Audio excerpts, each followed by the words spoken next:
Hello? Wait. Wait, where are you? Oh, wait, hang on.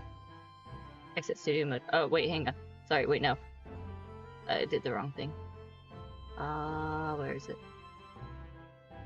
I can't read. There it is. Okay, now we're here. Say hello, Vinny. Hi. I'm with my brother. He's gonna teach me music theory today and teach you guys. Hello there, Nicola. Hello there, Numnux Mickey. Hello there, Kabuto35. Hi, this looks fun, but I'll have to catch the VOD. I have an early day tomorrow. Good luck, Mickey. Good luck. Yeah. Vinny's also doing mad scientist stuff. By that, I mean roasting coffee in the background. It's not very mad scientist, but okay. I find every excuse I can't call you a mad scientist, because you are. He's also like a music guy. One of his flavors is that it just gave me an idea. I know my brain's mush, so I'm not sure how to articulate it yet. It's just some combination of autism flavor and flavor VTubing flavor. But my brain's too mush. I mean, I do like burgers. Is your autism flavor burgers? Yeah, I mean, as a play on Asperger's. Oh, okay, I see. Anyway, part of this stream is because we want to well, we've done lots of songwriting through our childhood. I wish at some point we got to figure out how to find the lyrics or what we did for the foodie song. Because that was fun. But all that to say, yeah, we want to write songs and maybe actually like put songs together and release them would be fun. So to help with that, I need to understand the language of music or how to communicate about music more. So that's what we're doing. We're gonna. Yeah, that's the goal. We'll see what I can manage. Yep. What the brain's I'm gonna do. afraid I may be too lost in the sauce. There's also the disadvantage of over the years, the brothers will talk to me about things, but I just kind of I'll just smile and nod, and so I need to fight my programming of just letting the chat go over my head and actually pay attention this time. I will try. I am sleep deprived apparently today, but I will try. I also have waffles, so that will also shut me up. I will be eating waffles and trying to listen. Okay. My goal, outline-wise, is basically just hit on the basic building blocks, answer questions about that, and then chase down whatever questions you have, and get into specifics through your questions instead of me trying to have like a dialed in lesson plan, because I don't know how to do that. Yeah. You want to like do kind of an introduction of like what you know about music theory or what you've done or kind of what your knowledge is, or like what, I don't know, words. Because like you did resume. Yeah, something like that. When I was, I don't know, somewhere either side of 8, I did some piano lessons. So I was doing that for a bit, played trumpet for a year or two, probably in that same 8 to 10 range. Then 12 or 13, I picked up guitar. That was the main focus for a good while. And along with that, I played with most other stringed instruments. When did I get into the organ? You tried to do bagpipes for a bit. I want to say, what? What about the bagpipes? You got like the starter thing for bagpipes one time? Yeah, that was probably in the 15, 16 range. Yeah. And then it was probably in the 16, 17 range that I made a push with the pipe organ. Yeah. And through connections with pipe organ, I ended up. Oh boy. You're pouring coffee, aren't you? Or coffee beans? Yeah. Oh, I didn't think about how close I put the phone down. That's okay. He roasts. How many things of like raw coffee beans? Because you guys got a bulk thing of raw coffee one time, right? And you've just been roasting from that for like a couple years. No, I had the initial order. The place I've gotten most of my coffee is Genuine Origin. Mm-hmm. They've got great prices. They do free shipping. The only downside is you have to buy 62 pounds at a time. I've ordered. I think I've ordered 4 boxes from them total. Mm-hmm. And then I've gotten coffee from some other suppliers. Hacia is really good. A bit smaller quantities and more expensive per pound, but they pick some really nice coffees. Mm-hmm. And then through some kind of family friend connections, I managed to get some really nice Robusta. Mm-hmm. Anyway, pipe organ. So, sorry, what? Pipe organ. Oh, yeah. So, in the neighborhood of 18-ish, because I had a few different guitar teachers. Mm-hmm. By the time I was 18, I had kind of exhausted the music theory depth of the guitar teachers I found.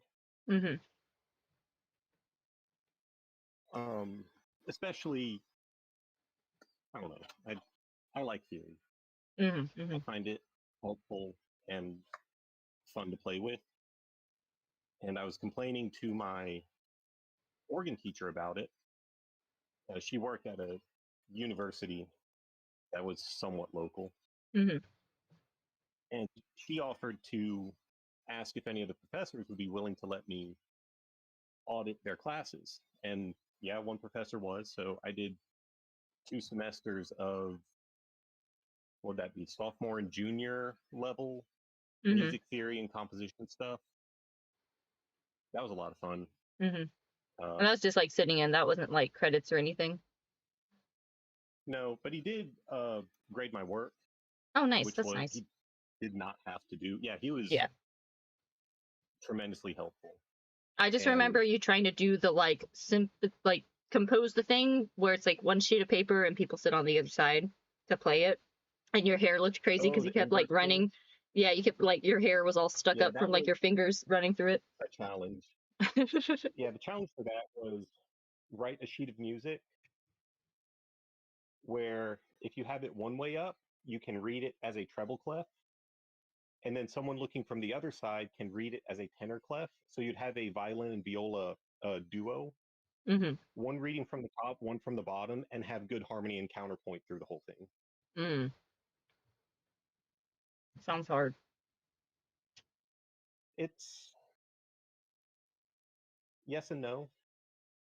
You can really lean into some patterns and symmetry stuff because, to wrap this back to actual music,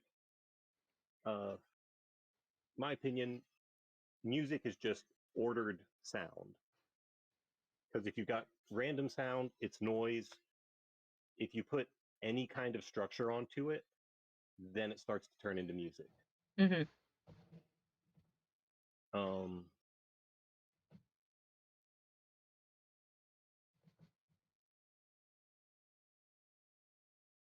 Yeah, I think that makes sense.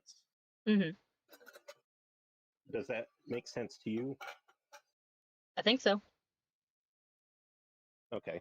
So that's kind of my core, this is what music is thought. It's just, it's found in stuff given some kind of order. Give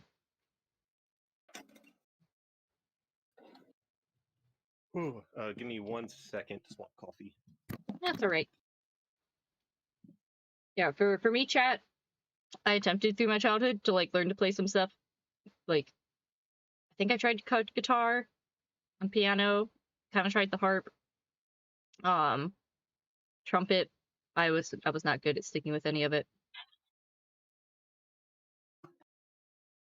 And I can sing all right, but I don't, well, one, I don't know the language of music and what things mean, and I'm like not trained in any, I'm not like trained or practiced yet.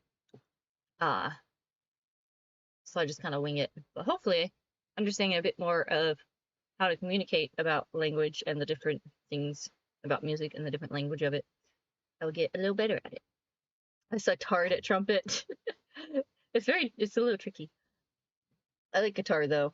I like piano. I learned like a really simple song on the piano, like Lost Boy. There's a song called Lost Boy. I learned that on piano, but it was very very simple. I think I did a fair bit with the guitar. Oh, and I learned Tell Me Ma on the mandolin. That was fun. Oh yeah. That was a lot of fun. All right. I don't know, you can lead off where you want. Okay. I will start with two main components of music. You've got your tempo and rhythm side, and Okay. then you have your pitch, notes, all that kind of stuff side. Okay. Here, wait, let me get my notes. Chat, by the way, let me know if any audio things are weird, especially once the guitar comes in. I was always a piano kid.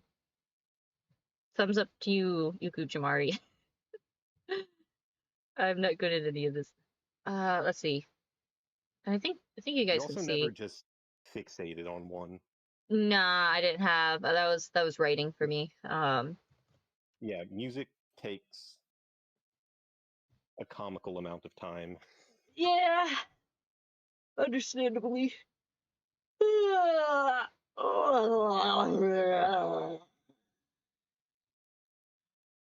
That's my mood today. All right, let's get to this. Okay. What were the things you said a second ago? There's the one side and the other side. Rhythm or tempo, that the rhythmic aspects.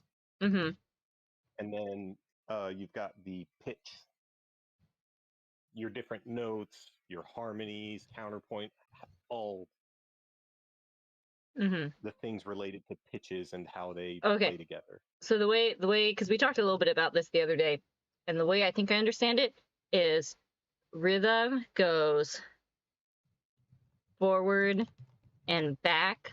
So like speed to me is like forward and back, and pitch goes up and down. Is that a way to think about it? Yeah. There we go. And I mean, that model will work until it doesn't work. Same as any model for complex stuff. Yeah. Because music's very four-dimensional.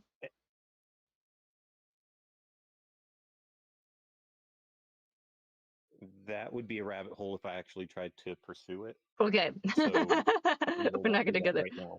Okay.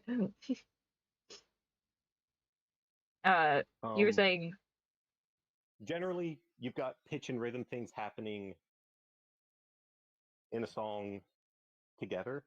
You can technically have music that only uses one of those, but you start to get weird. And yeah, but generally you have both aspects in a song. You've got your tempo, which is just how far the beats are spaced apart. Do you have 60 beats per minute? Do you have 80 beats per minute? Do you have 200 beats per minute? So that's the overall kind of speed of a song. And then further down, you've got the time signature, which is how things are divided up within those beats. So, like, if you've got a waltz, that would be a 3/4 time signature. You've got the 1 2 3 1 2 3, or you've got a 4/4, which is like 90% of music that you're going to hear on the radio, where you've just got 1 2 3 4 1 2 3 4. And you can get some pretty complex arrangements, and your time signature can change within a song. Yeah. But we got a raid. Wait, hang on. I got a raid. Yay, a raid! No one raids me because I don't stream much. Hi, hello. Where'd it go? Tululu. I recognize you. Tululu. Where'd it go? The thing popped away, but I'm pretty sure it's Tululu. Another flavor adjacent. Hello, thank you for the raid. Welcome. Hope you had a good stream. Yay! Adjacent. I'm pretty sure. Is that LaCroix? LaCroix? What? Yeah, flavor adjacent. Oh, where it's like a hint of a flavor. Yeah. I'm pretty sure they're flavor. Either like under the. I'm pretty sure they're flavor under the tag. Anyways, welcome raiders. Hello. Oh, let's see. Can you please turn up Bread Bros volume? Oh, okay. I can do that because it was hard to tell from my settings because he's very loud in my ear. Talk for a second. Hello? Okay, turning it up. I am talking. All right. How's that? Is this any better? Hello? Yes, it's Lulu Tilia. Lulu Tilia or T. Hello, welcome. Okay, that's better. All right, cool. Is my thing appearing properly? Hang on. Did I move this by accident? What's happening here? Hang on a second. Oh, what is it doing? Why is it doing this? Oh, maybe because what? Hang on. I gotta fix this. Chat, when did that happen? Why did that get weird? Did I zoom in? What did I do? Why is it like that? Well, I'm going to... Well, if I'm adjusting this anyway. 1 second. Let me... Pop. How do I do this?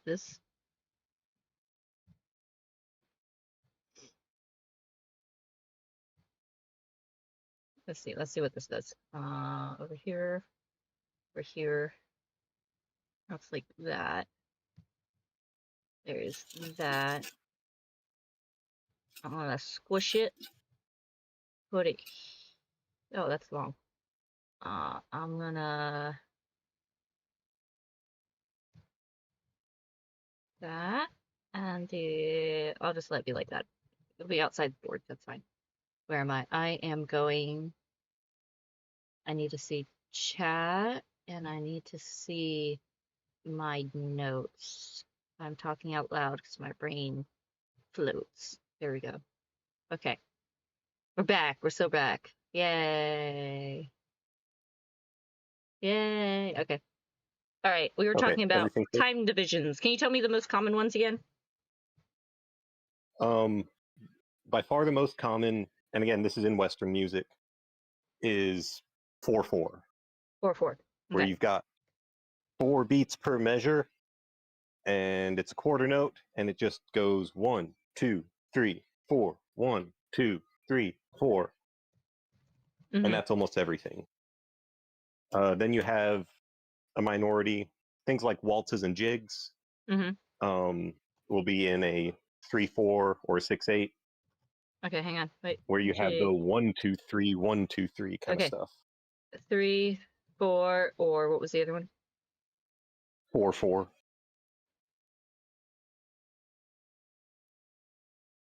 Okay. Oh. All right. Continue.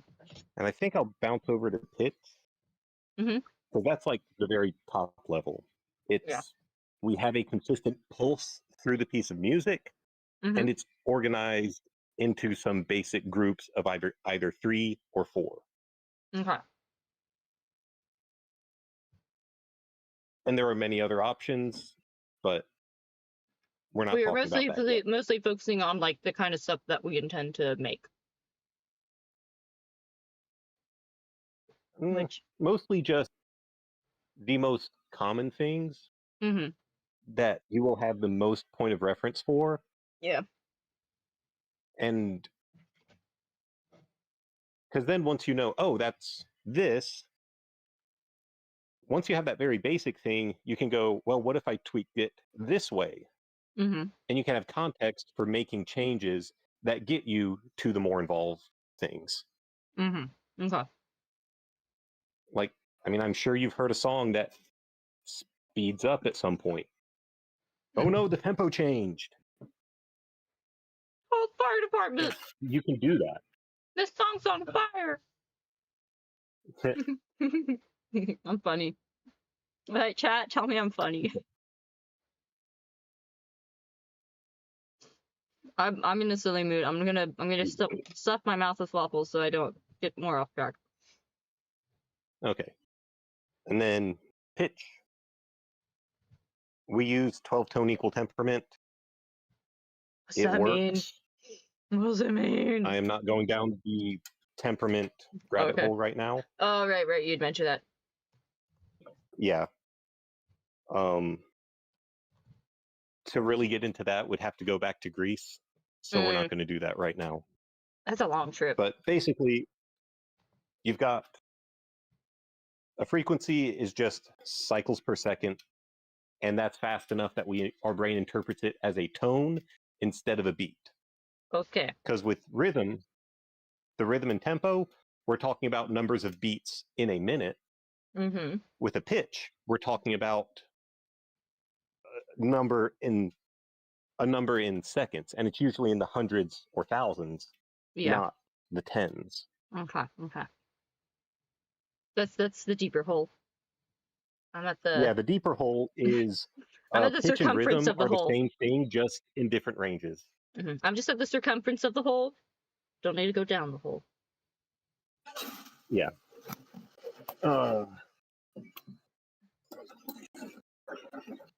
Let me swap this, and then I'll pull out the guitar so that I can actually demonstrate intervals. Yeah, I gotta go downstairs to kiddo. I'll be right back. Chat, entertain yourselves. We'll be right back. Uh-oh.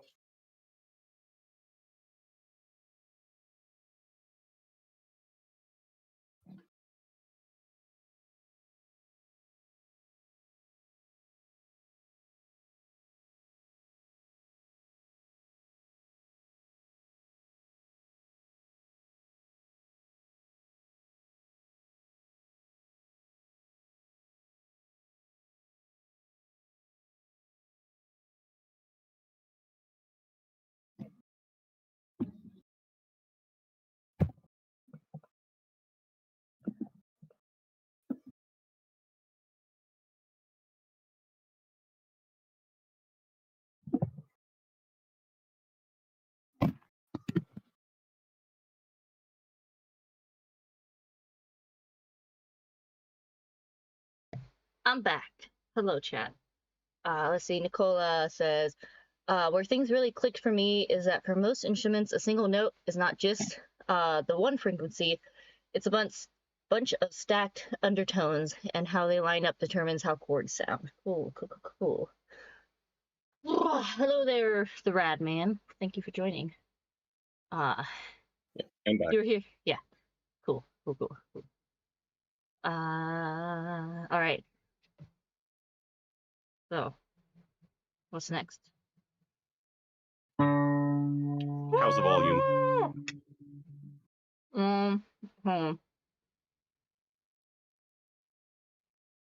Is anyone complaining? Not yet. I gotta chew a waffle. Hang on. Okay. Well, someone just mentioned indirectly the harmonic series.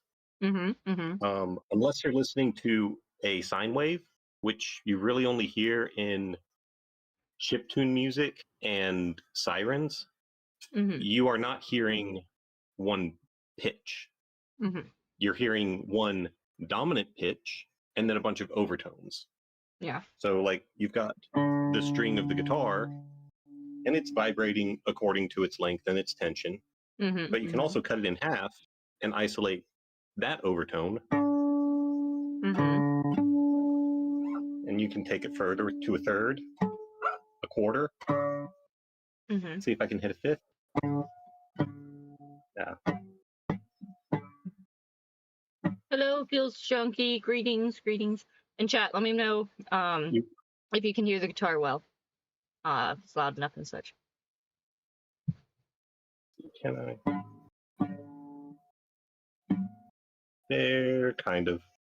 Anyway, as they get higher, they get quieter. And how they taper off and all that stuff goes into the character of the sound you hear from an instrument. Yeah. Okay. That's not tremendously important right now, except it is a good segue into intervals. Okay. Because it would be a pretty boring song if you just had one note. Yeah. I mean, you can do it because if you're just, you can do rhythmic stuff with it, but it's hard. Yeah. First interval, which is almost a non-interval, is the octave, which is a doubling or a halving in pitch. That's going from this to this. Okay. Hang on. Wait. Give me a second. That's also the first harmonic. Okay. Wait. Okay. Octave is and then a string. I know it's not always a string, but for my mind, a string. String's length. Yeah. Right. Good enough. Yeah, doubled or halved. Okay.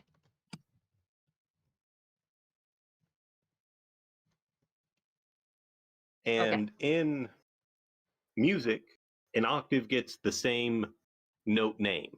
So this is a D, and that's also a D, just an octave apart. So they get the same name because with other notes, they play the same harmonic games. It's the same. It's just the higher version or the lower version. Same note, though. Okay, I think I got it. And you notice that comes right from the harmonic series. Okay, that's first. It's one of those pitches that is just existing in your vibrating string, column of air, whatever. Okay. It's there. Same thing with the next one, the fifth.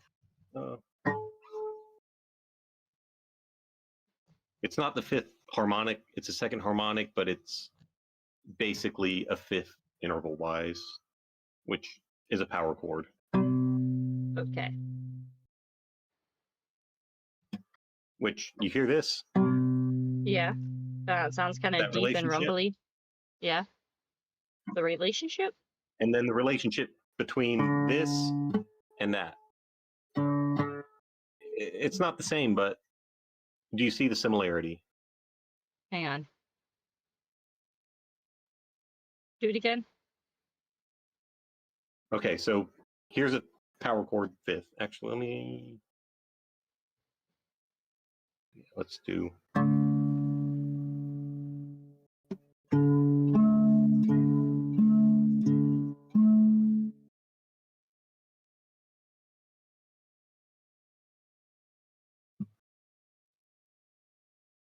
That interval is a fifth because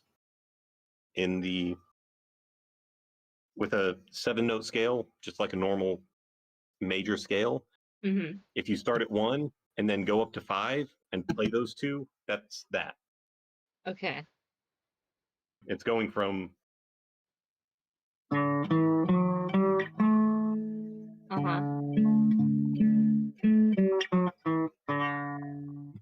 it's the fifth note in line, so it gets called a fifth. Okay. I'm following that at least. That relationship. Sorry, what was that? I said I'm following that at least, I think. But what's relationship?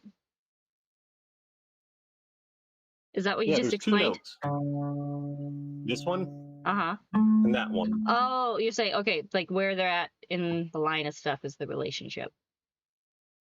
The relationship between those two frequencies, yeah. Okay, I think I got it. Because I can take this note and put it next to this note. I get this. Okay. Which is a very different relationship. But this note's the same. It's just playing alongside something different. Okay. I think I got it. And that relationship between two notes that are happening at the same time is what harmony is built from. Okay.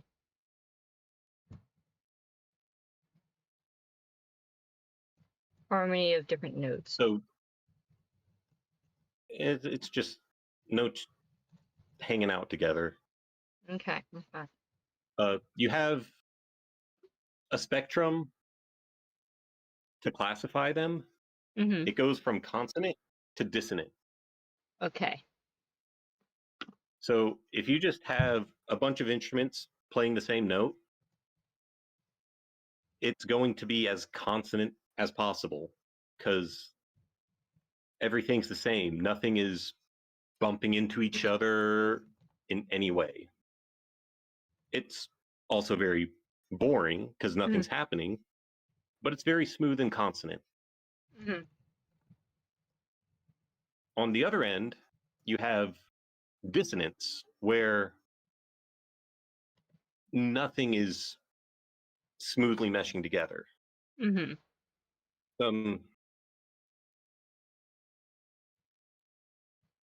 Let's look at an octave first. Okay. Because I think coming at it from that way will work a little better. I mean, I think I get the consonant and dissonant thing.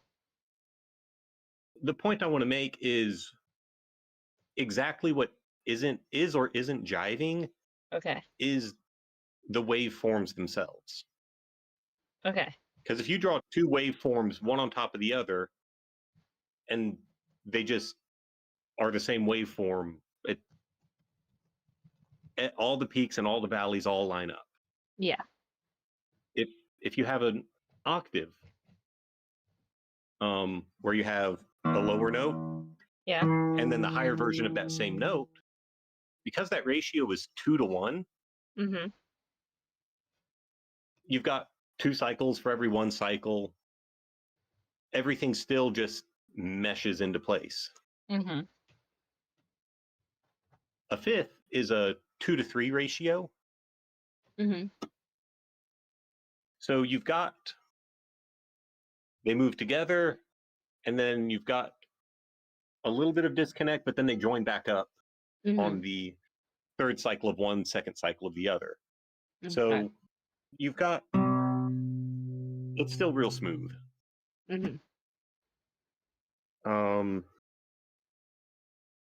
Thirds also have fairly whole ratios, ignoring equal temperament for right now. Okay. Basically, the whole temperament debate is just how nicely do you keep good whole number ratios between intervals in the scale. Okay. Because it's a situation where you can't have your cake and eat it too, in regards to having those pure tones and being able to modulate. Yeah. Yeah. So the centuries of experimenting with different temperaments is just how to make that compromise. And I need to stop there. Yeah. What's next? Okay. You got thirds. There's a major third. Minor third. Yeah. Minor third And the third is playing the first string and the third string together? Because that's what a fifth is? No? Notes of a scale. So we've got... Okay. Okay, so just scale. So if we go 1, 2, 3... Yeah. You have this. That's a major third. If you're playing... But if we had a minor scale... Sorry, what? So you're playing like 2 notes at the same time, right? Yes. Is it all the notes in between? Or just like the first and then that note? Just the first and then that. Okay, I was right. Cool. That's what I thought. Now, if we had a minor scale...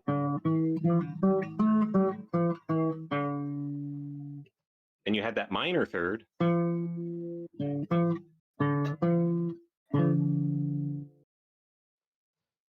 You've got a bit more tension and dissonance and stuff going on in that one.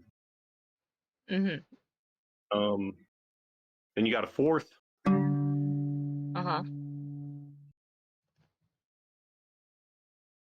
Which is kind of an upside down fifth. Okay.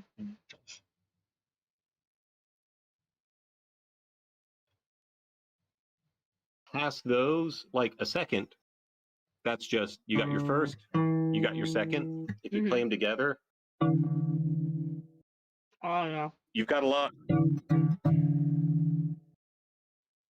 There's a lot more tension there. It's more dissonant. Sixth.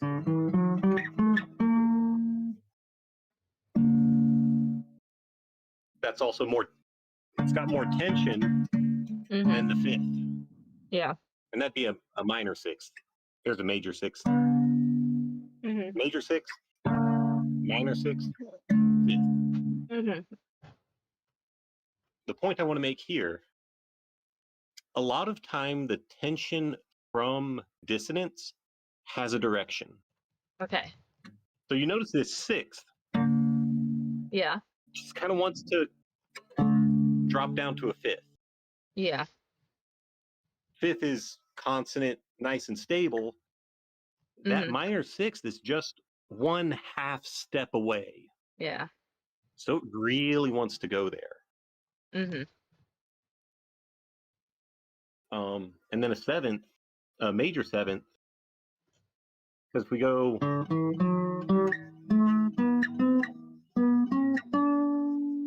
This last note, before you get back to the octave... Yeah. That's a major seventh. It's 1/2 step away from the octave. It really wants to get back to home. Yeah. Yeah, I can tell that. And a key is just the note that's home.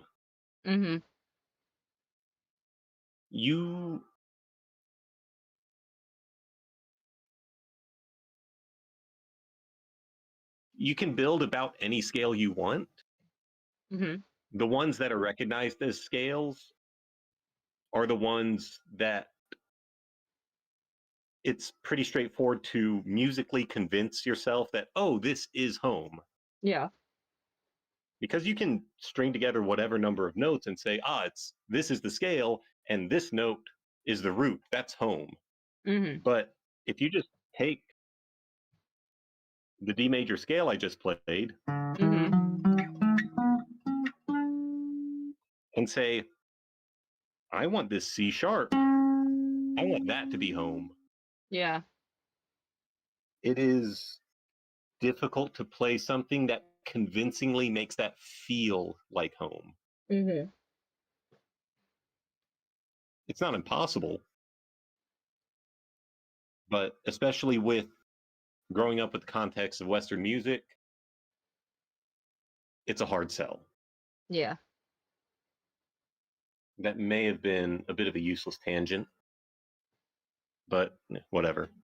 It's all right. I think it'll probably be handy. Let me see. Let's see. Let's continue with any building blocks. Yeah.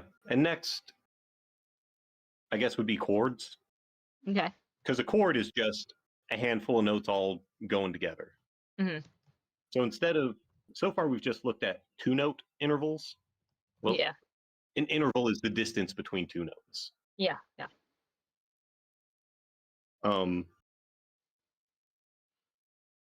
So you stack those together to get chords. Mm-hmm.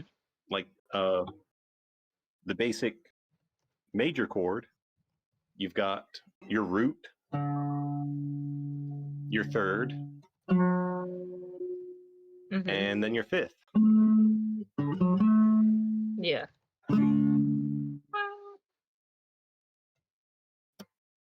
Okay. And then, minor. Where's that? There's that. You just take that third and you push it down that half step. Uh-huh. Okay. And then it sounds sad. Yeah. And that's just shortening, the halving. No, that's a half step. So like, if you're on a guitar, it's like as far as like octave, like talking about like the octave going from like major to minor, where it's like octaves have nothing to do with major or minor. Oh, okay, then what is it? So this, yeah, that interval is the smallest interval in 12-tone equal temperament. Okay. It's a half step. Okay. That's what it's called. It is the distance between one fret and another fret on a guitar. Yeah. Or the nearest key on a piano. Okay. Like going from most white keys to a black key. Yeah. Just that little teeny tiniest movement that you have. Mm-hmm. That's a half step. Okay. Because if we go back to the major scale and we make it minor, this 1, 2, 3, that note gets pushed down a half step. Okay. So then when we play it, instead of Okay. I think I get it. I think I'm following.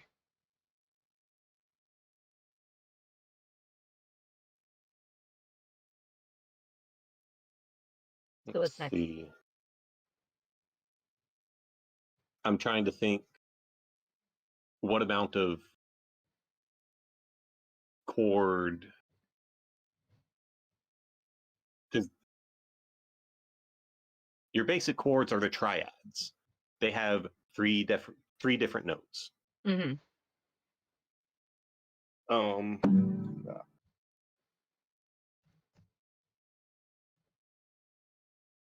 And then you can modify those and have more different notes. But stacking 4 can work really well a lot of times. 5 gets tricky. I can't think off the top of my head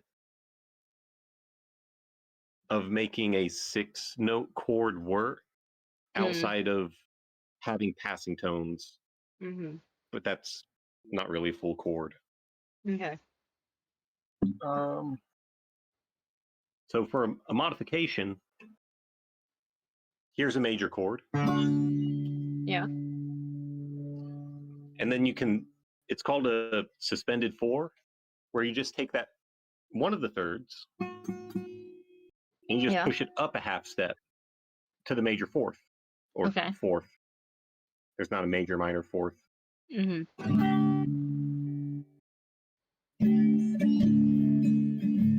That's pretty. And usually it's not, you usually don't sit on a suspended chord. You usually kind of go up to that suspended chord and then return to just the normal triad version of the chord and then move on to something else. And it just gives a little bit of tension and interest. Because if you listen, there's your major third, nice and smooth, pretty much all consonant. Then you add the fourth, there's a bit more tension. And then you release that tension when you go from this more dissonant fourth down to the major third. Okay. And a lot of music is just playing with more tension, less tension, and moving between those in a way that's nice, I guess. Because if you just keep everything very consonant for an entire song, it's pretty flat. Yeah. Nicola says, well, it depends on genre.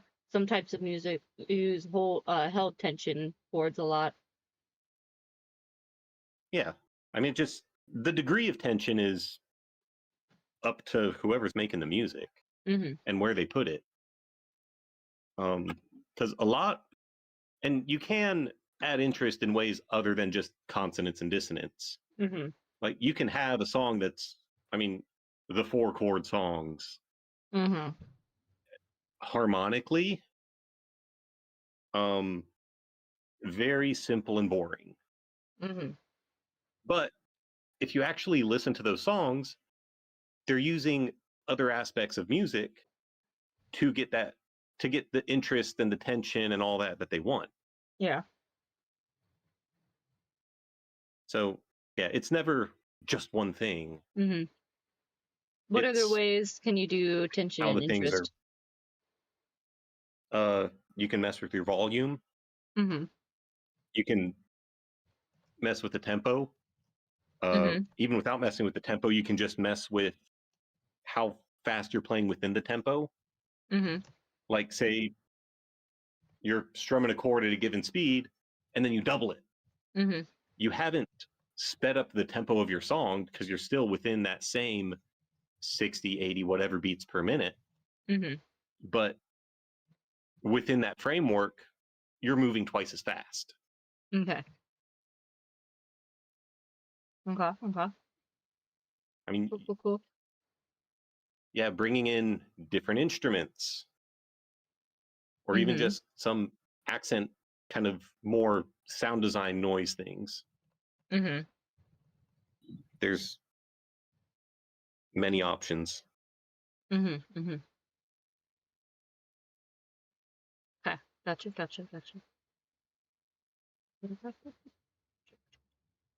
Oh, I think I hear little feet. I might need to go down for a second. You can, I don't know, ask chat if they have any questions. So we can. I can't see chat. Oh, ask them and I'll get them when I get back. So, wait, is it coming up here? I can't tell. Yeah. Okay, I'll be right back. Okay.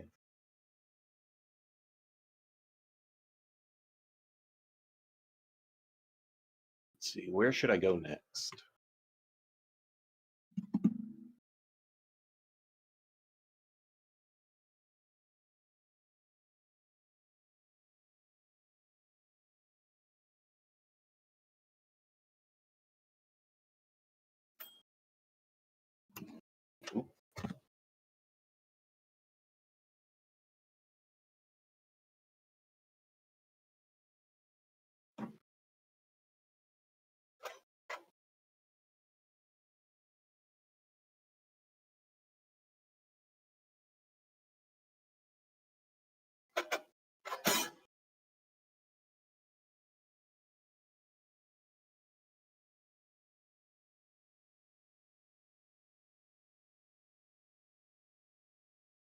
I think I might see if she can pull up a song and then we can just look at, see what aspects she identifies and go from there, adding detail where it's actually relevant for her.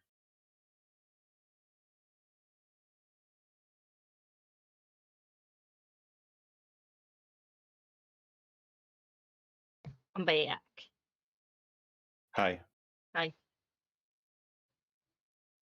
I have a thought on what to do next. Okay. If you pull up a song. Mm-hmm. I can do that. We might want to find a copyright-free song. I don't know how much that matters for you. It doesn't really matter. But then listen to it and... Let's do Bing Bing Bong. What? Bing. No, Bling Blam Bloom Boom. Bling Blam Boom.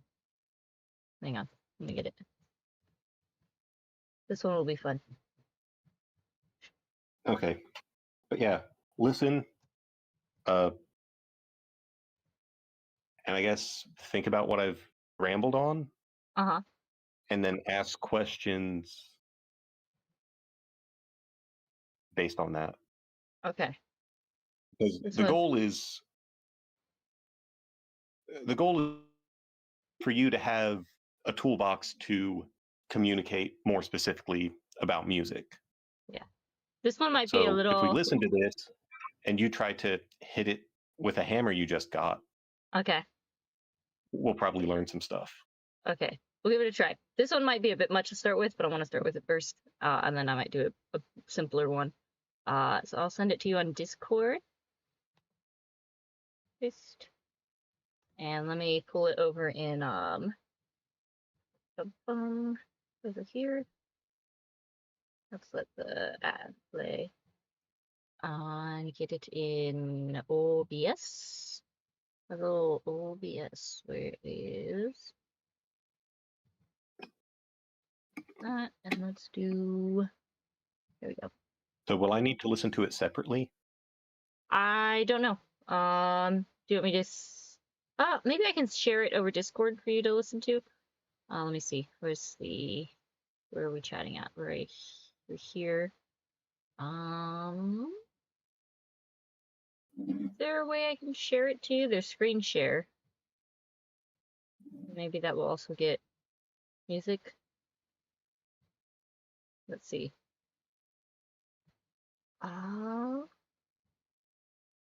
Share stream audio. Okay. Here, we can test it real quick. You ready? Hang on. Ready? Alright, quick test. Let me go to my... Yeah, and it's louder than you. Okay, let me turn it down. And let me look at OBS. I mean, I can turn down stuff on my end. I don't want you to mess up. Well, let me check OBS real quick. Hang on.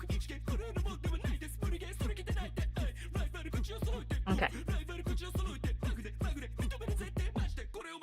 Okay. Can you hear it? Chat, can you hear it? I can hear. Okay. I'm gonna assume chat can hear because I put it up there. Okay. So I guess I'll listen to this first part, and I mean let's see. So the bum bum bums. That's tempo. Yeah, I mean that's the rhythm of it. Mm-hmm. And so, first question. Okay. We've talked about the rhythm side of things and the pitch side of things. Okay. Which is more dominant in this song? Okay, hang on. Let me process things for a second. All right. So rhythm and pitch. For this little first part, let's see.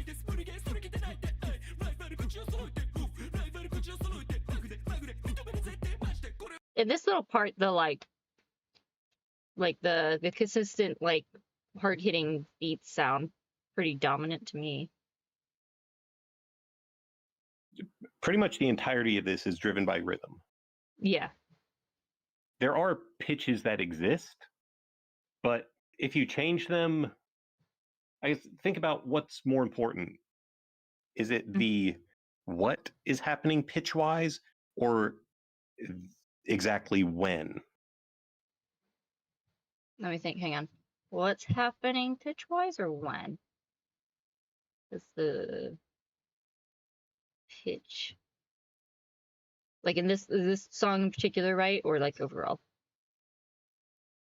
This song, because you can't make yeah.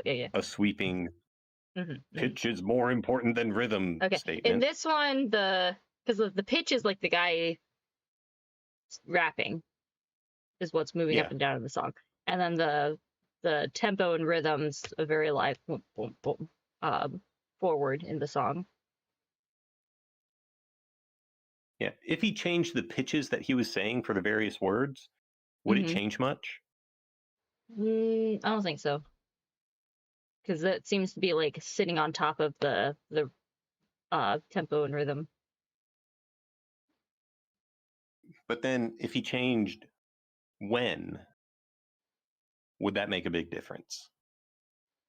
Trying to envision what that would look like. Like instead of him going bop bop bop bop ba da da bop, if he was like bop bop bop bop bop bop bop bop. A very extreme version, but yes. Okay. As a contrast, think about like I'm sure you've heard some a cappella pieces done where the singer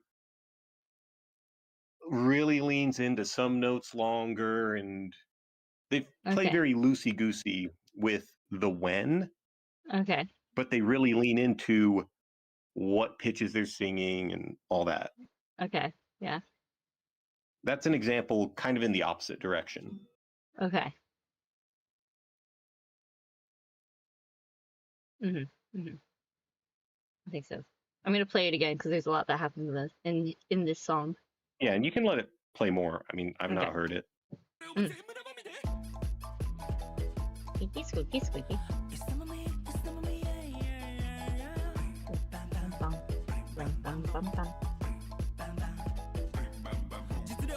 I'm gonna that little section where it like brought in the like squeaky and the little like xylophone thing.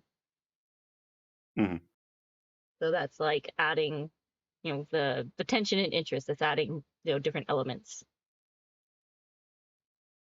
Yeah, for me, that section came across as much more low tension. Okay, yeah. Yeah, for me, it opened up very high tension. Because you've got a very rapid and insistent beat, along with rapid and intense, choppy vocal lines. Yeah. And then that stops. You just have some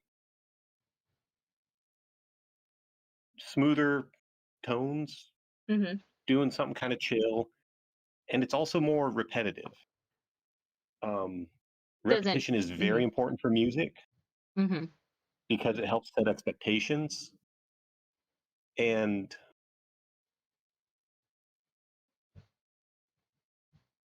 so when you're listening to a song, you're not analyzing every single thing every time it happens all the time. That's not how you listen to music. Yeah. And if you had a song where everything was always changing all at once, even if there was some order and logic to how all these aspects were constantly changing and moving, it's really only good as a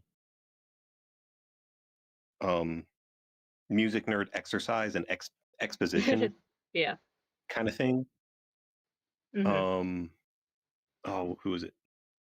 Ben Johnston has some really cool stuff in that vein. Okay. I'm gonna listen to that transition again on this song. But all I wanted to say, repetition and things getting boring and expected is very useful and necessary for most music. Because then you can set up an expectation where, this bit of the soundscape is doing its thing. It's there, doing its job. It's cool. this other thing can kind of take the spotlight. Mm. Like if you want to do an analogy with like pictures, painting or photography, whatever, you want to have a subject. Yeah. You can't really have everything be super interesting all over all at once. It's muddled. Mm-hmm. You need some areas that are backup, supporting, whatever. Yeah. For whatever is at center stage. Yeah. Anyway. Makes sense. Makes sense. I'm gonna listen to this, like, the change here again.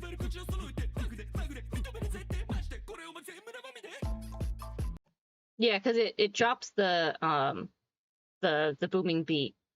The word continues for a minute. Yeah. And then it switches to the squeaky, the little xylophone, and then the word, like what he's saying kind of it's not as peaky, like the first rapping lines were very like up and down. Actually, peaky. So you notice the beat drop out. Yeah. Listen to it again, and does that add or remove tension? Let's see.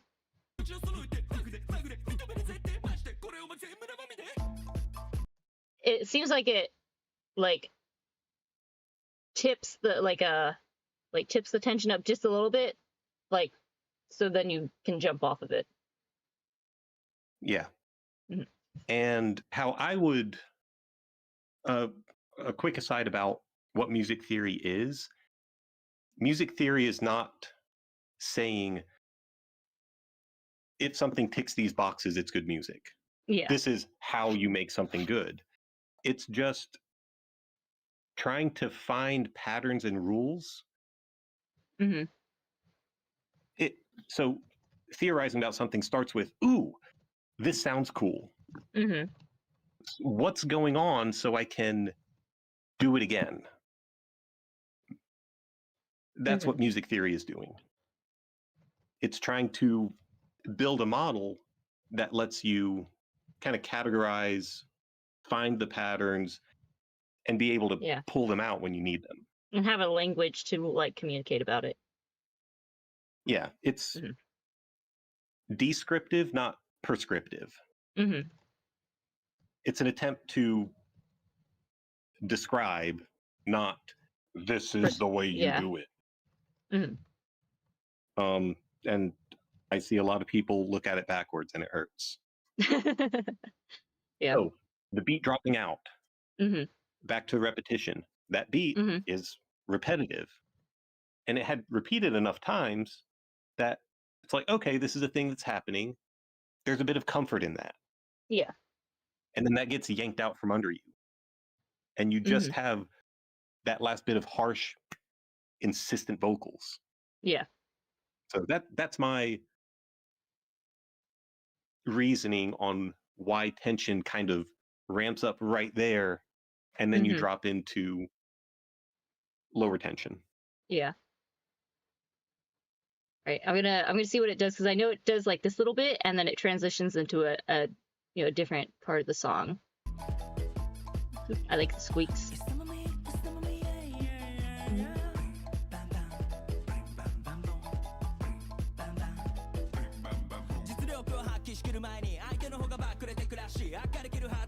And it's back to the kind of similar lyrics, but it's still keeping that like chiller tempo. And same from the other section. Also, for this song, the blim bam boom's like, I think, part of the chorus. So it's like a soft. I think it's softer in this spot, but it's kind of, putting it in for later too. Does that make sense? Kind of introducing it. Foreshadowing. Yay! Always good foreshadowing. It's interesting looking at, because like I like this song, and it's a very dynamic song. Lots of things happen in it. So it's interesting recognizing like the pieces now. Yeah. How long is it? It's like 2 minutes and 48 seconds. I just pausing it a lot. Can we actually just listen through it? Sure, from the beginning. Yeah, because I've not heard it. Yeah. Okay. I shall listen. I shall dance.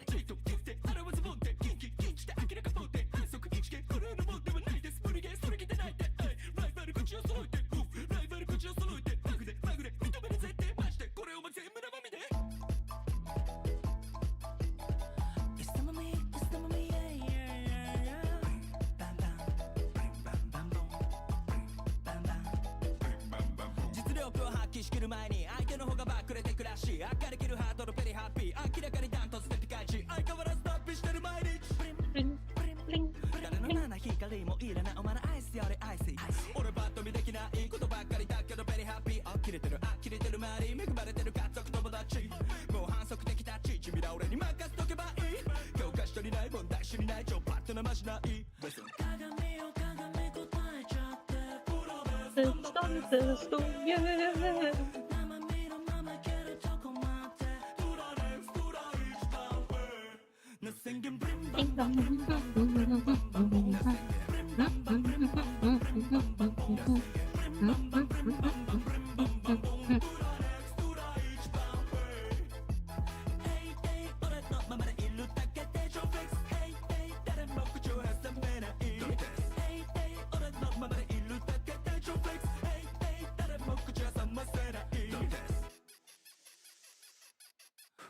や学歴もない前科もない余裕でこの存在自体が文化財なのびそ高級車は買える免許はない愛車全国各地をラス一品このベロがブリンブリンバレットならまた関西なまり生身のことだま音楽幸運処理の女神固有もさんまだバンバン漫画みたいな体まんまで張り合いてしまってる漫画圧倒的力この頭と口からこの体ったるは履いてないこの面に傷もついてない繰り返しやらかしてくため実家かつい年利を刻むしはブリンバンバンブリンバンバンブリンバンバンボン俺のままでブリンしてバンしてバンするためにボンしてきてリボン鏡を鏡答えちゃってプロベストンドベスト生身のままいけるとこまでプロですプロ一番上 Nothing can bring bam bam bring bam bam bring bam bam boom bring bam bam bring bam bam bring bam bam boom bring bam bam bring bam bam bring bam bam boom プロですプロ一番上俺のままでいるだけで超フレックス誰も口を挟めない俺のままでいるだけで超フレックス誰も口を挟ませない Alright. Cool. I like that song. I think like the first part of listening, I was just grooving, and then I was trying to pay attention, and main thing I noticed was the tempo stays the same, but certain like parts of the song, the way he's singing and other stuff makes it feel faster or slower. Yes. Most songs you're gonna just run into, the tempo stays the same. Yeah.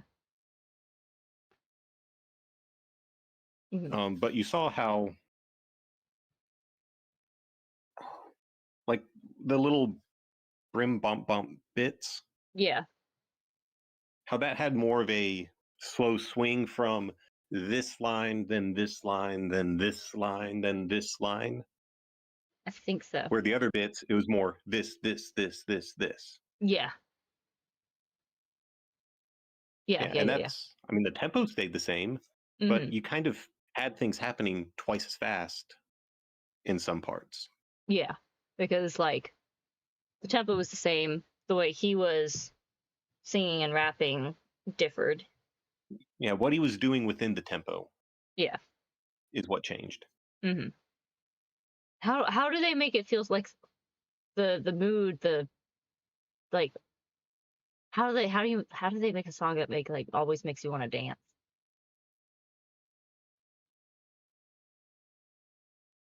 I don't know, anything, what other observations? About the dancing? Or in general of it? I guess like the consistency, like the different times the like the spring noises or things came in. It was like there's like a handful of things that were in the song that would kind of pop up in different places. Yeah. It had like a lot of dynamic and mood in it. Kind of, we'll say mood, but a lot of dynamic. Like dynamic within the consistency. If you went through and took stock of the different like sounds and instruments, like, okay, you've got your kick drum, you got your little squeaky thing, you've got your xylophone, and you've got the voice. You technically had, I think, what, 2 different voices?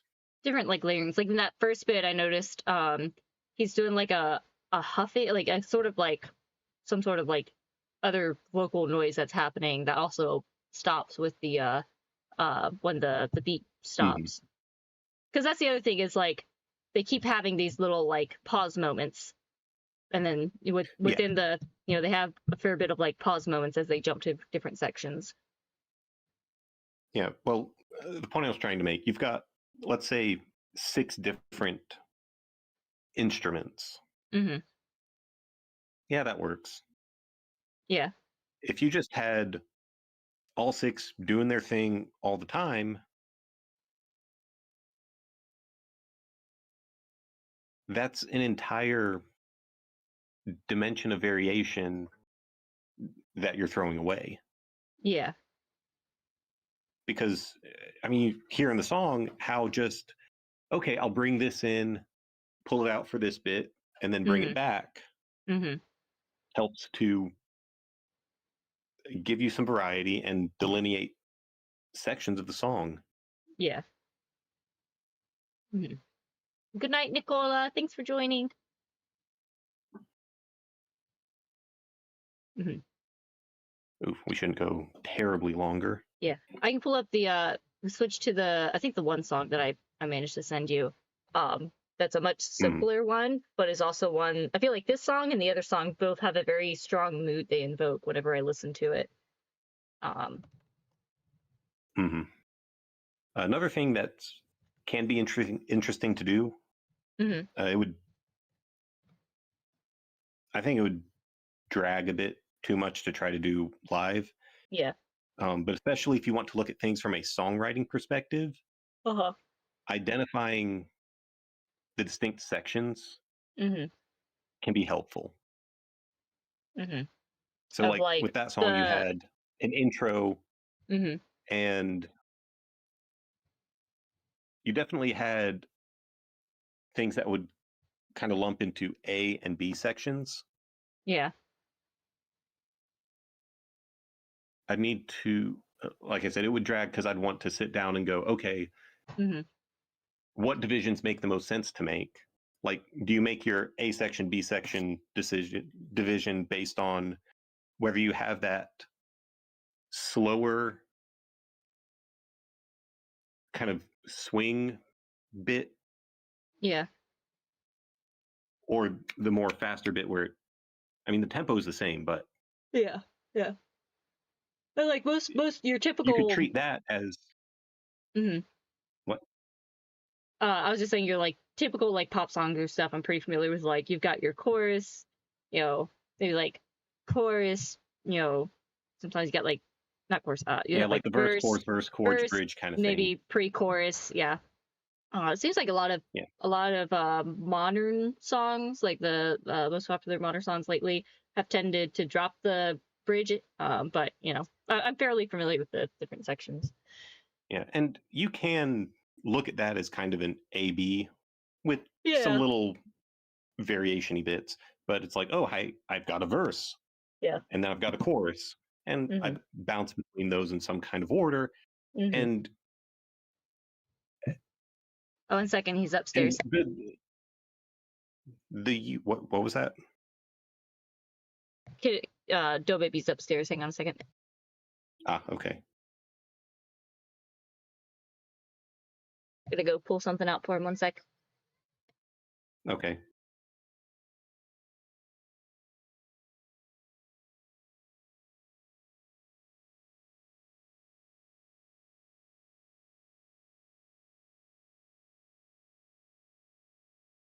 I should probably find a way to see chat next time I do this.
Okay, I'm back. Okay. The point I wanted to make with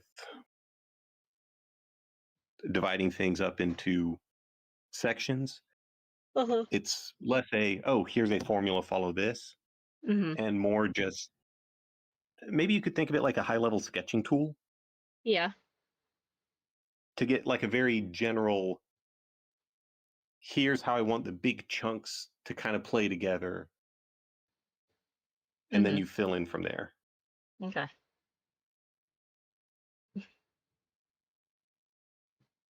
Okay. Do you want to hear the other song real quick? Listen to it? Yeah, sure. All right. Let's be real. Getting over someone... No ad. You do know that ad block exists. I know. I was using Chrome instead of Brave. All right. Let me just make sure it's playing properly. It should be the same. Yeah, same for you. Yeah. Same over here. Yeah, it should be good. I love this one.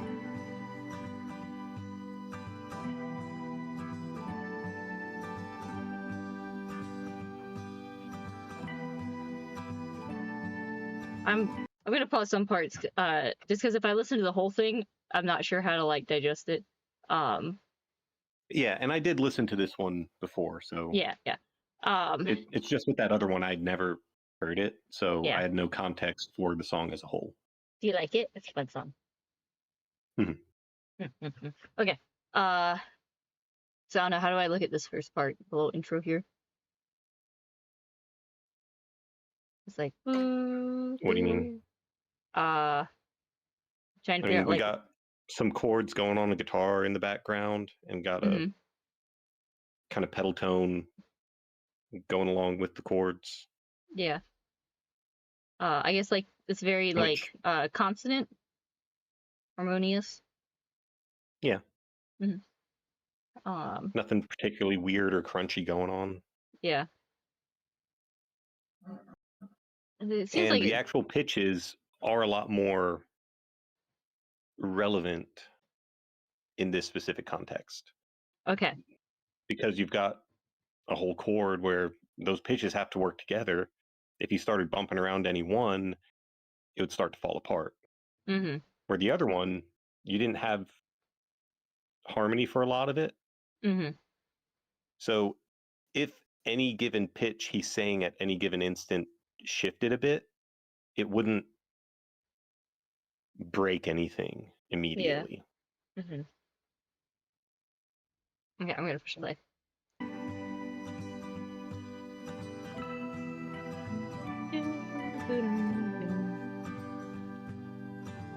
Well, maybe I'm a crook for stealing your heart away. Yeah, maybe I'm a crook for not caring for it. I guess I'm noticing like the like guitar or whatever it was, not guitar, but a different instrument going like bum bum bum. Yeah. And then the words go a little bit faster. I'm calling it a pedal tone. Yeah. And then the words that she's singing are like slightly faster than it. So you'd call like. Yeah, but it didn't make the song feel faster. Yeah. Because the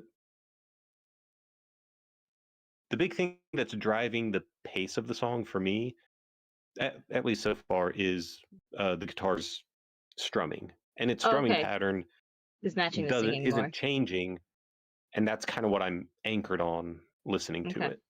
Okay. Yeah, maybe I'm a bad person. Well, baby, I know. Is this a 4/4, like 4/4? Yeah.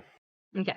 I mean, the strumming has some like a swing or syncopation to it. Because if you're playing if you're just like strumming on every 8 note, it's kind of boring. Yeah. But if you start pulling some time from one note and giving it to another, so then you can linger here, skip past here, linger there, skip on past. Yeah. It still fits within the tempo.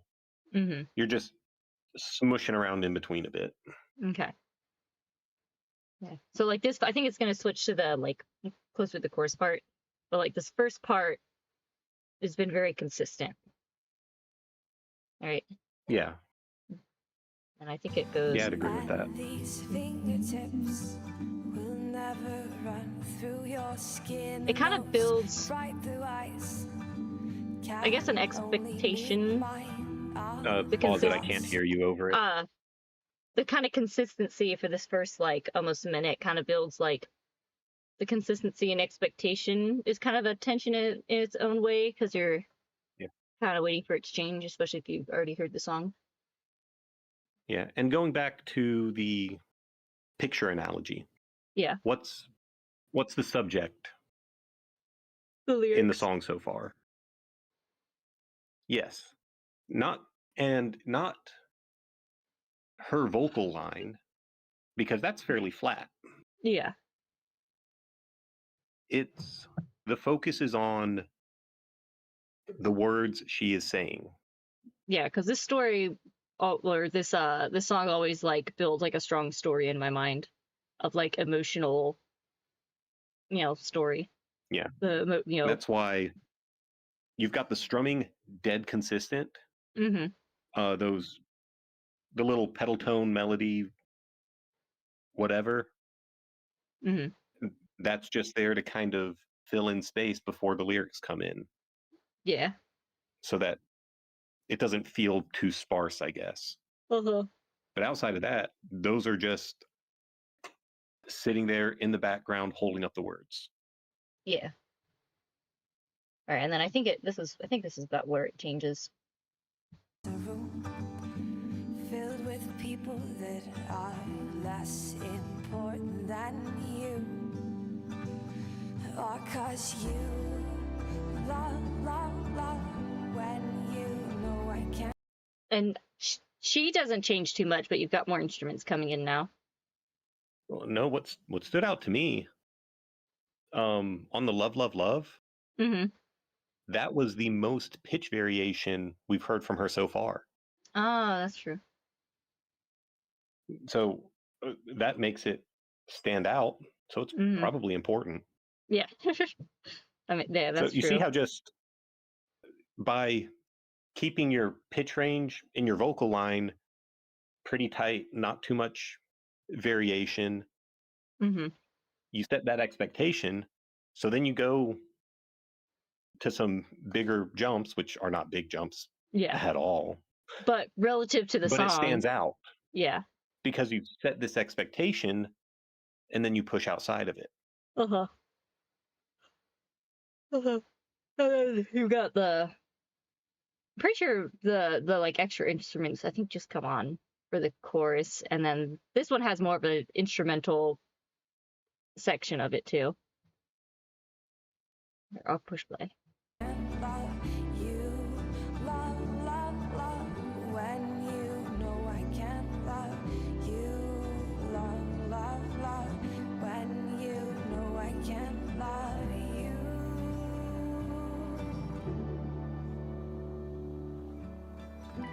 I guess that moment had like a slight tension where it all kind of fades and holds for a second before going back into the instrumental.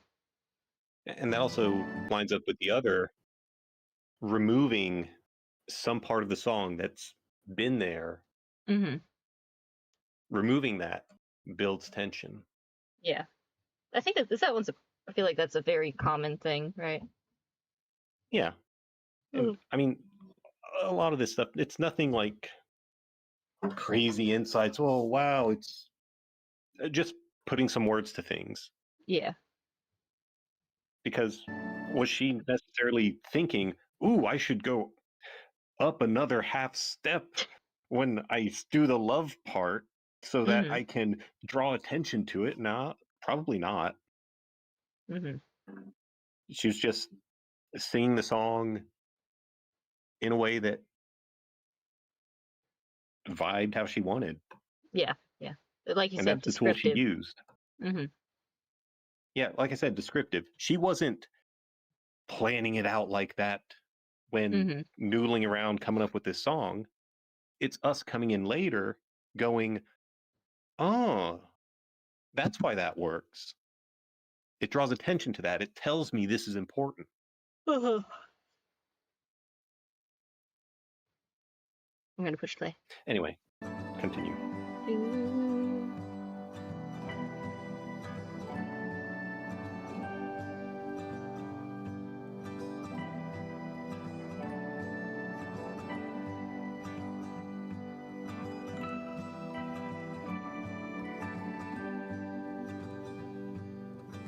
So I think it's best we both forget before we dwell on it. Whoosh. Heh. And then, what? What a pun. What's the pun? Dwell on it. And then what does the music do? It dwells? It just sits there. Yeah. Oh, and also okay, talking about like A, B, and C kind of structure divisions. Yeah. The instrumental part just before there, it bounced between an A and a B, very simple melody. Yeah. And then it had that C part that was a little more complex to lead you into the next thing. The next like line.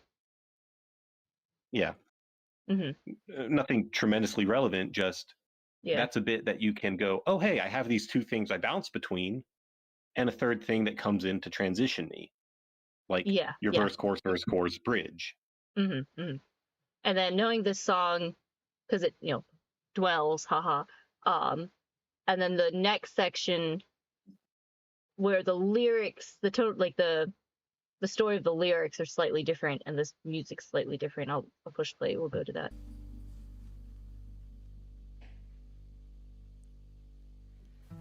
The way you held me so tight all through the night till it was near morning. Because that one just had like the blings and not the other stuff.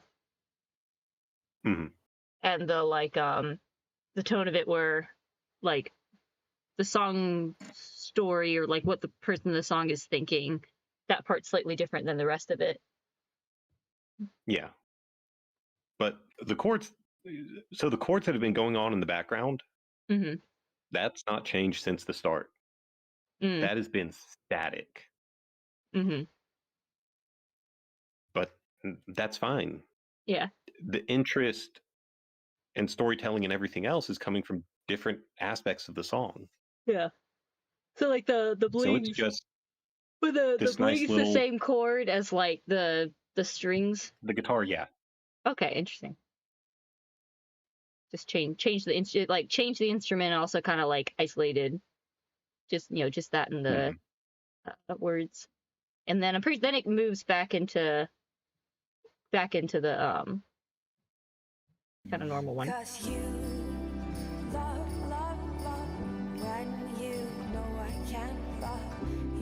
And then is that whatever that instrument is, that one different than this one? It sounded like they brought in a tambourine or something. Yeah, they did. They brought in a tambourine for this. I guess this would be the second time of the chorus. Yeah. I mean, honestly, if I were dividing this up, I wouldn't try to look at verse chorus because it doesn't have that. It's kind of one whole thing. But you do have an A part, then a B part in the middle after the dwell. And you've got that little different part. And then you go back and you repeat your A part. Yeah. About as simple as you can get. It's like, hey, I did this thing. Here's something a little bit different. And let's go back to this thing and we're done. Yeah, which is basically what it does, and has like, this chorus. I forget how much of the how long the vocals stay. I think through most of it. Let's see.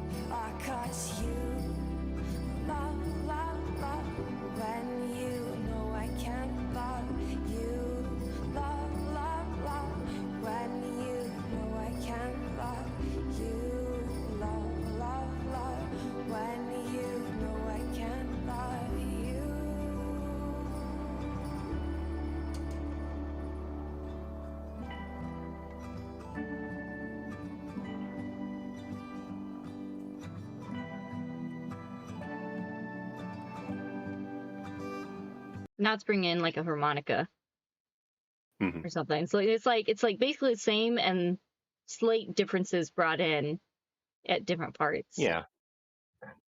And then I think it just plays out.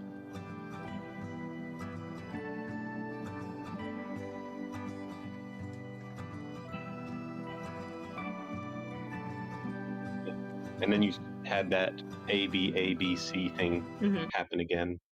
Had like 2 notes of the harmonica, but if the harmonica wasn't there, it would feel too repetitive. Yeah. Like I said, the whole like A section, B section kind of stuff, really rough, blocky sketch stuff. Yeah. It's a structure thing, not a detail thing.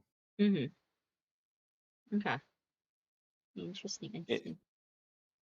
And like all of the theory stuff, it's only useful if it's helpful. Yeah. Kind of same with writing stuff. I guess I'll have to see how, because when I've written lyrics before, it's much more like poetry in that it's, I think I tend to keep it like very structured. And so I'll have to figure out how to kind of play around to like let it be more flexible in a song. Does that make sense? Yeah. Which, I mean, you don't necessarily need a more flexible structure. I guess depending on the song, what we're trying to do. Yeah. Because lyrics-wise,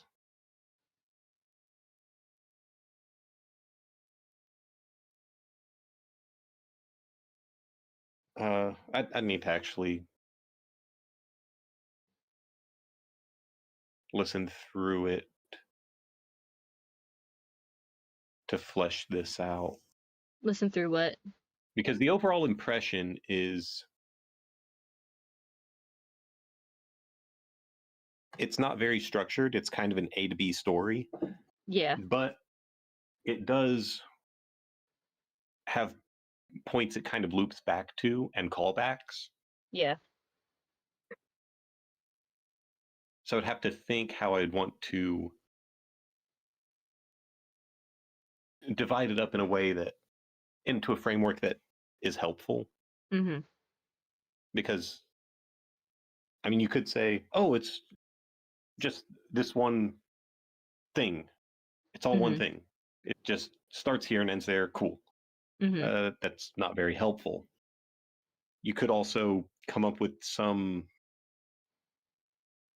way to divide it up that isn't helpful. Like, I don't know,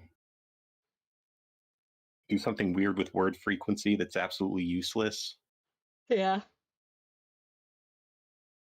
I don't know. I've not spent hardly any time at all analyzing song structure. My stuff was more focused instrumental because that's what you do. I don't know. I'm a nerd. Yeah. You are. I guess the only the thing we could end it on is say the Ohio Means Goodbye song. How do you start making a song? Any idea? I want to reread what we had. I mean, you start with what's the goal? Yeah.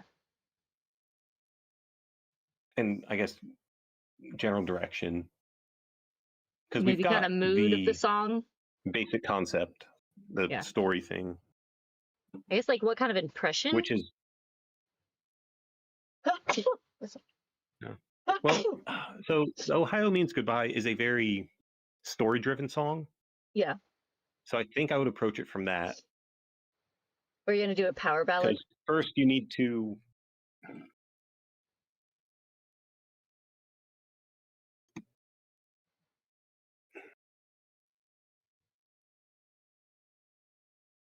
You there?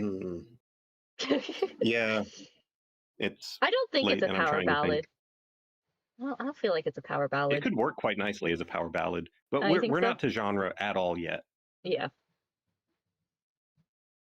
Yeah, I would I would honestly approach it more as a story, because you've got, okay, they meet, and then he has to leave, and there's the pun, because he's going to Ohio.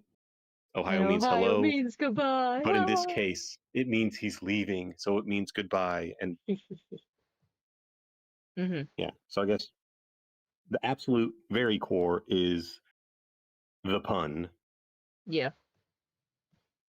To support the pun, you need the story of the guy and the girl meeting and then him having to leave. Yeah.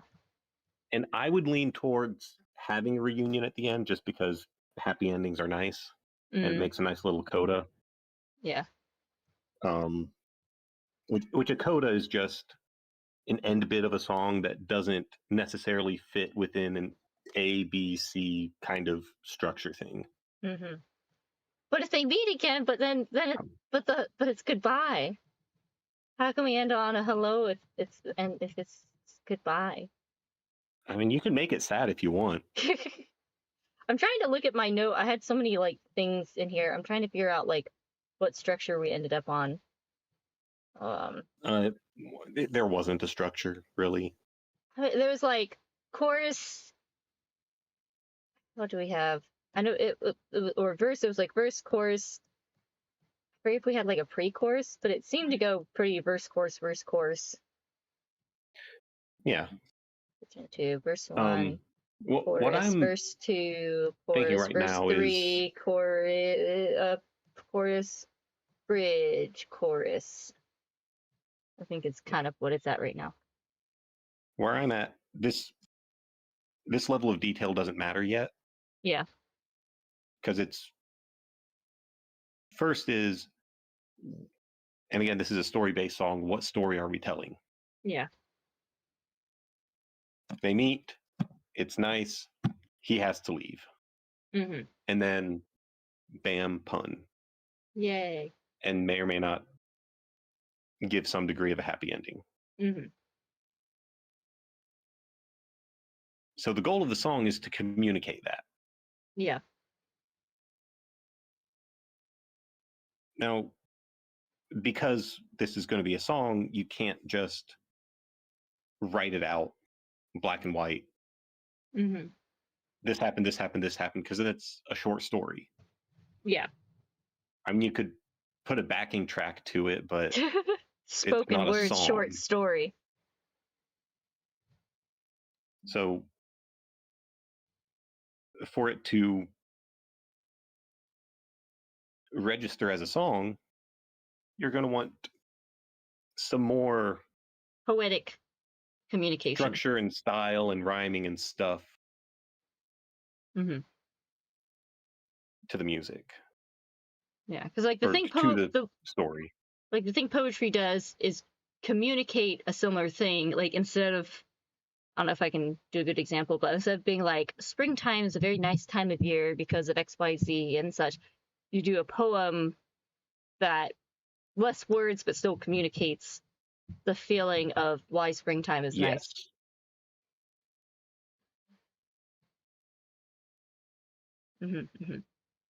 Because to me, I'm like, I'm like, I want to like write the thing out and then like put a backtrack on it, but hopefully, like that's what I'm saying. I'm like, I need to figure out how to be flexible.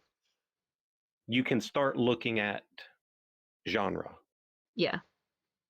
And because we've got the basic high points outline of what we want the song to do. Now we can look at, okay, is there anything we want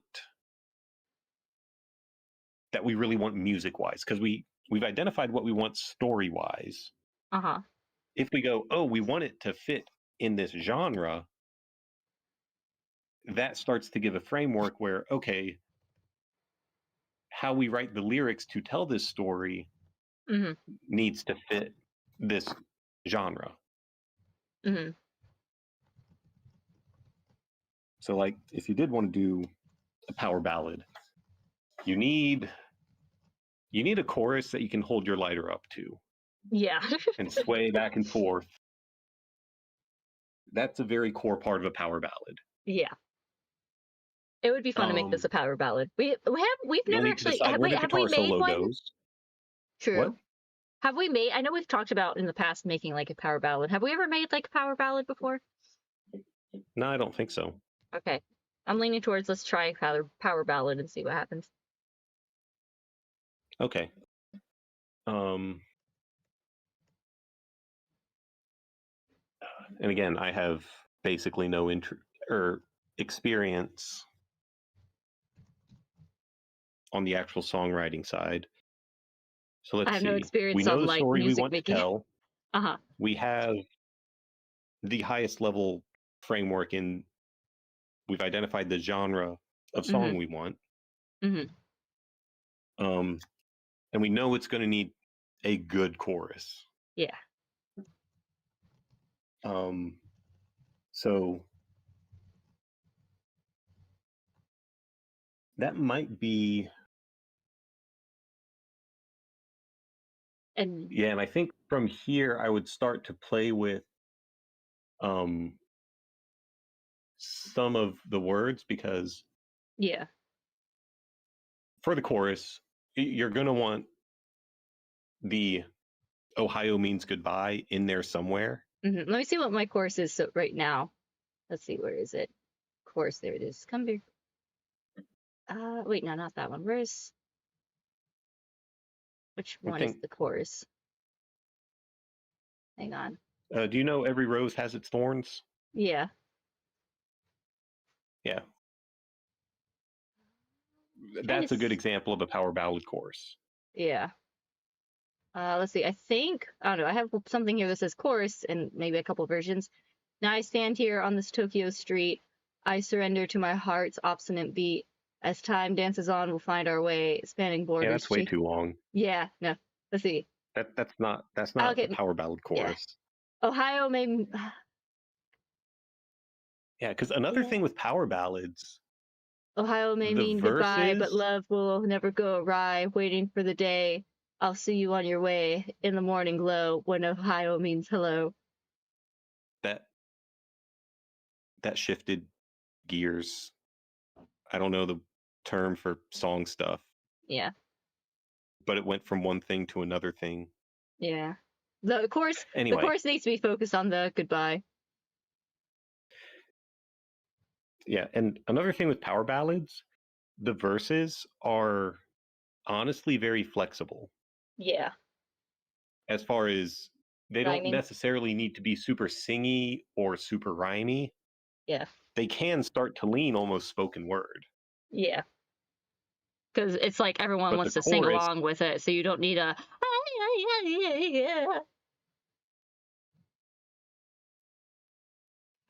Yeah, so I guess I would start with trying to find a chorus that works and it's like, yeah, that's it.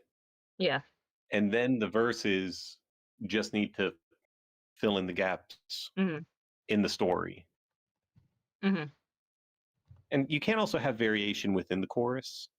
I don't have an example off the top of my head, but I know I've heard it plenty of times. Yeah. Where you have like version 1 of the chorus and then version 2, and it's only a handful of words that change. The structure and everything stays the same. It's just a few words get swapped out. Yeah. Between the first time it comes in and like the last time. Yeah. Sounds good. You want to wrap up? I hear calling for me again. Yeah, I need to. Yeah. All right. I guess I'll listen to a bunch of power ballads to help. Yeah. Okay. Let me look for. Because you could sit down with a notebook and like analyze and figure out some commonalities between them and try to construct things, or you can just listen to a bunch. Get the vibe. And get the vibes. And then just go with it. Yeah. Or something in between. All right, I'm gonna find a raid. I'm gonna close this out. Let me see anybody streaming. Let me see. Oh, yeah. Amora. We'll do that. All right. Thanks for joining us, chat. Thank you, Vinny. Hopefully in the future we will work together and finally have some sibling songs like officially released instead of just like playing around like we've done a lot. Maybe we can find some past songs that we've done and actually like put them all the way together. Like the foodie song. We did a whole music video for it and everything. I don't know where any of the files went or what the lyrics were, but it was great. It was about taking pictures, like the foodies, you know, taking pictures of their food. Can you guess what year? What year we did that? Yeah. I want to say 2012, because 2012 was like my peak childhood summer. Do you remember what year it was? I think it was before that. Maybe. Could have been before that. All right, well, my raid is set up. Let me go to OBS. Good times, good times. All right, there's OBS. It's over here. All right, thank you, Vinny, for joining me. Thank you, chat, for joining me. I appreciate you guys, and I hope everyone has a good night. I had fun. Yeah. Sibling streams. Yeah. Okay. All right, until next time, stay fresh, my friends. Bye.